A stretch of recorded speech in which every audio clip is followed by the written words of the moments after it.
మాకైతే ఇప్పుడు దాకా జగన్మోహన్ రెడ్డి గారు అభివృద్ధి ఏం లేదు వాస్తవంగా చెప్పాలంటే. కానీ ఇచ్చిన మాట ప్రకారం డబ్బులు అయితే టైంకి ఇచ్చేస్తున్నారు, కానీ అభివృద్ధి అంటూ లేదు. యువతకు పని లేదు, బేవర్స్గా తిరుగుతున్నాం. ఓకేనా?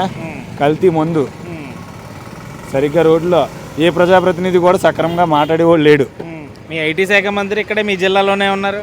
ఎందుకు గుడ్డు మీద ఎక్కడ పిక్కోడానిక? మా కోడి ఇంకా పెట్టలేదన్న గుడ్డు. ఆయన ప్రకారం మరి ఎప్పుడు ఎడుతుందో మాకు తెలియదు. అర్థమవుతుందా?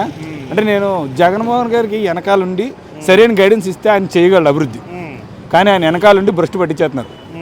కానీ కరెక్ట్గా చేయగలిగితే ఆయన మాత్రం బాగా చేయగలడు. చంద్రబాబు నాయుడు కంటే బాగా చేయగలడు, కానీ చెయ్యడు.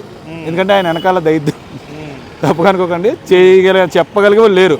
ఆయన కొంచెం వేరే పోతున్నాడు, సరిగ్గా లేరు.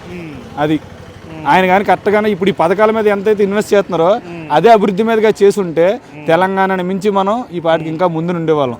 అది నెక్స్ట్ సీఎం అయితే మాత్రం చంద్రబాబు నాయుడు బెస్ట్ అనిపిస్తుంది. ఎందుకంటే ఇదివరకు చేసిన అభివృద్ధి, ఎక్కువ మంది ఎంప్లాయ్మెంట్ క్రియేషను, కంపెనీలు తీసుకురావడం, దీన్ని బట్టి అది. అలానే నేను జగన్మోహన్ రెడ్డికి వ్యతిరేకం కాదు. నేను లాస్ట్ టైం ఓటేసి ఎందుకు వేసామరా బాబు అని తలపట్టుకున్నవాడిని.